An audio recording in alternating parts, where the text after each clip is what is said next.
Parce que vous avez des tontons qui viennent, qui portent les enfants, des papas qui viennent, qui portent la petite fille et qui posent la petite fille sur, on va dire, sur ses organes génitaux.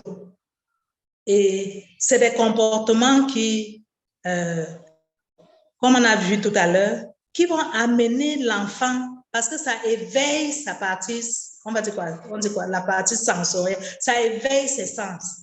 Et petit à petit, quand le tonton va toujours venir comme ça, porter l'enfant et mettre la petite fille sur ses organes, et soit ça peut prendre du temps, hein, ça peut prendre 1 an, 2 ans, l'enfant grandit un peu, et à force de pousser l'enfant, à force de, comment on va dire, chatouiller, éveiller les sens de l'enfant, il va même croire, il va même vous dire que l'enfant était consentante.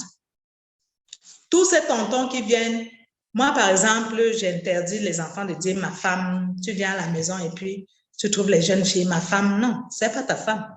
Il ne faut pas mettre ça dans la conscience d'un enfant.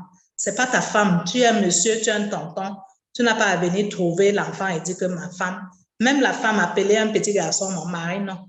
Je crois que c'est des choses qu'il faut éliminer des langages dans nos familles pour ne pas avoir des confusions.